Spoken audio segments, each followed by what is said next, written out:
And the fact that it's so random. So on Facebook, I posted this thing. Wait, let me see if I can bring it back up.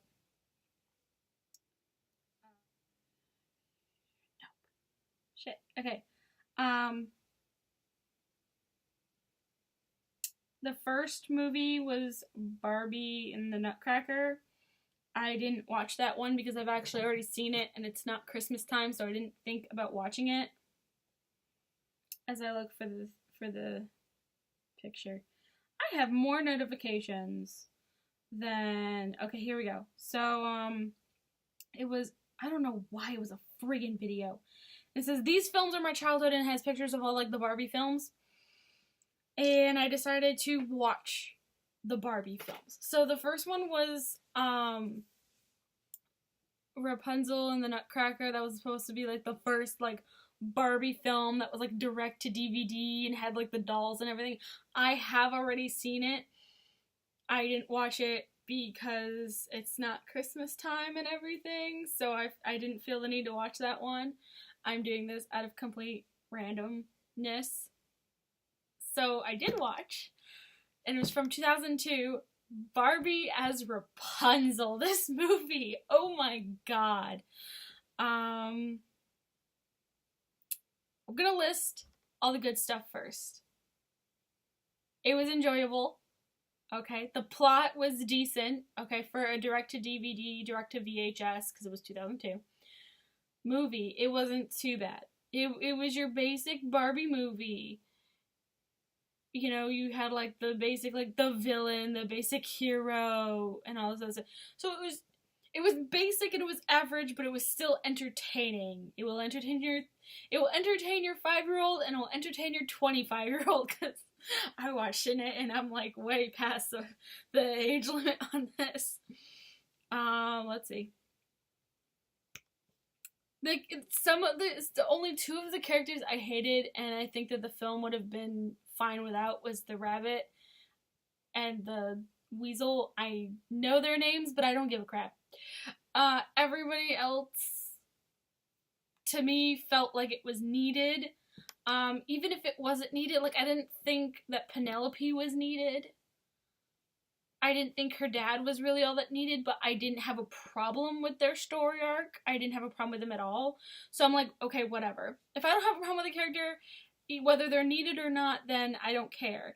But the rabbit was not needed. The weasel was not needed. Especially since you have, like, Gothel, the villain of the whole thing with all these magic powers. She did not need a weasel to tell her things like that she didn't know what was going on. All she had to do was use her magic, and I felt like the weasel was absolutely useless. The rabbit didn't do anything except complain and know when Gothel was coming or not, and I felt like that was something the dragon probably could have done. I felt like they just wanted more merchandise or whatever. And the dragon's name is Penelope, and her voice, I think it's by CC Summers. I believe that's her name. And you know her as Susie from the Rugrats. So right off, I was like, hey, it's Susie from the Rugrats, because I love Susie. Susie's one of my faves. So or number 5 from Kid Next Door. So yeah. Barbie as Rapunzel. I had to keep reminding myself that this was made in 2002 because there were so many things from the movie Tangled in this that I was like, Tangled, like, at first I was like, oh, they stole that from Tangled. And then I had to stop and think, wait, Tangled is 2010. This is Barbie as Rapunzel. It came out in 2002. So, if anyone did the stealing, it was Tangled stealing from Barbie, okay? There wasn't too much, the name Gothel, I feel like they took that. Other than that, they did, like, Gothel, and then the fact that Rapunzel's favorite thing to do was painting. I think that was, like, really just it. Yeah. That and, you know, she was kidnapped from her family, like, when she was a baby and she didn't know her parents. But I think that was, like, in the original story. So, that I'm like, whatever. Other than that, it was really good. The romance is basic. Obviously, they use like Ken, but they always give him a different name. Like they always, I've noticed this. Like they'll make like a Prince Charming and like the love interest, and clearly right off the bat he's Ken. But they always change his name. And once in a while they'll change like Barbie's name. Sometimes. This is the first one that I've watched on my Barbie movie marathon, so there should be more videos. The animation's atrocious. I'm gonna say that. Oh my god. But I mean, for 2002, okay. And I think they get better with time, but it's like they took like a picture of Barbie and put her on their computer and made like a whole like animated movie. It literally looks like the dolls are on screen. That's how plastic it is. I guess it kind of works. Cause like the same reason with like Toy Story is that yeah. So it kind of works, not 100%, but I mean it's not bad. The whole there's like so many moments where I was like, what?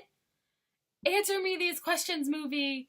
I don't want to wait till the end. I want some explanation. Like there was moments where it moved too fast, and then there were moments where cause like the king was like, oh, it's, the neighboring kingdom, we hate them so much.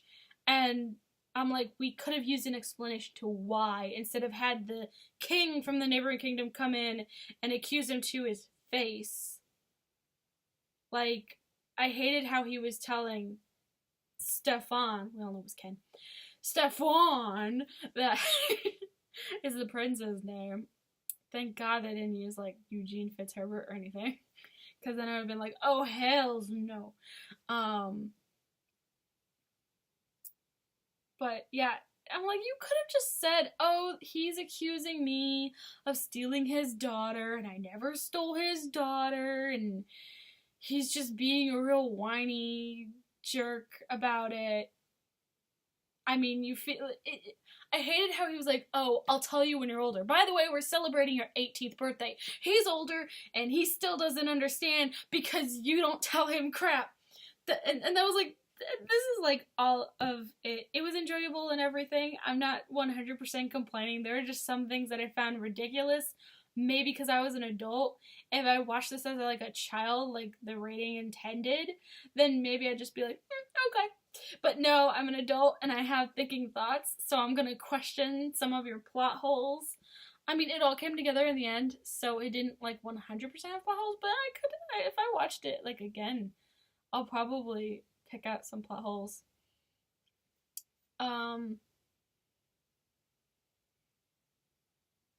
Yeah.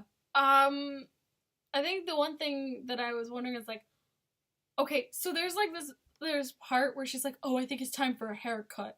And she cuts Rapunzel's hair, right? First off, that haircut scene, what the shit? There's no way, it was so plastic. Oh my god.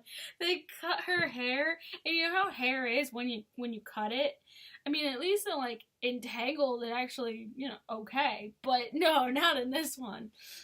It was like, we're gonna cut your hair. She cuts her hair's like, and it doesn't like fray or anything. It stays perfectly fine, braids and all. Like she was getting ready to go to this masquerade ball, and so instead of her one typical like long braided hair, her hair was down and some of it was like braided. It had your typical 2002 braids. That's how you know how dated this film was. Because it had some, like, at least one part had the traditional modern day hairstyle.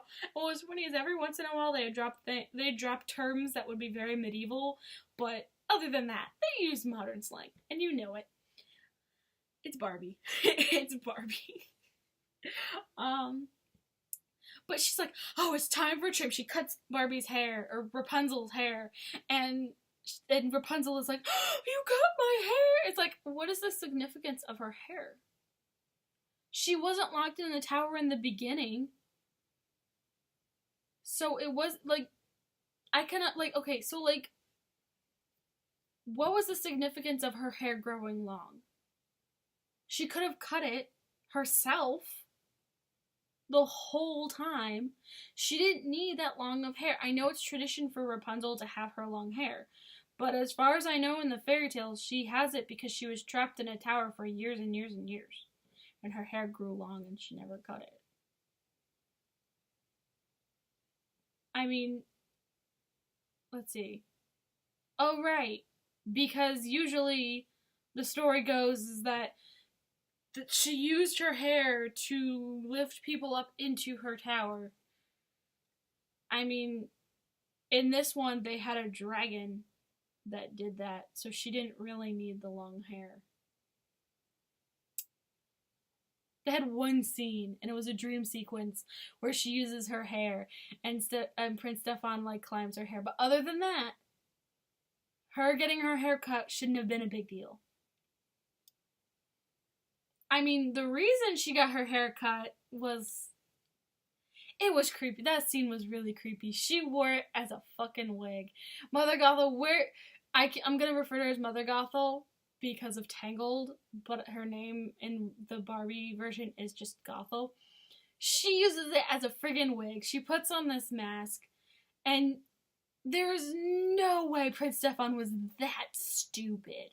I know she's wearing a mask, and I know she has the hair and everything, but everything else screamed old lady. Even though she was thin enough and everything, there's, like, a mask may have covered part of your face, but not all of your face, and bits and pieces are showing, and there's just moments where she was trying to be cute and flirty, and it came off, like, creepy and pedo-ish, and there's no way Prince Stefan would have really, like... It was hilarious. That part was a little, like, what the other than that, the movie wasn't that bad. What is my next one? I will have to look it up. Oh, wait, no, I didn't want that one. I wanted that one. Okay. Barbie of Swan Lake. This one comes out in 2003, so let's watch that one. I have not seen that one. I'm not skipping Princess and the Pauper. I have seen it, but I love it. I'm not skipping that one. I've seen Nutcracker, and the only reason I skipped it is because it wasn't Christmas. But when I'm done watching the ones that I haven't seen, I'm going back to the Nutcracker one. I'm going back, and the Nutcracker. You know, that's it. Because it was Christmas. Because it's a Christmas movie is the only reason I skipped it. But I have seen the Nutcracker one, and it is enjoyable. No matter how cheesy it is, because I love the story of the Nutcracker, because that's just me. Like, Disney's coming out with this thing called The Nutcracker in the Four Realms, and I know it looks like a really weird spin-off of the Alice in Wonderland and live-action movies, but I love it, and I don't care. You know I'm gonna be watching it. Okay. Bye.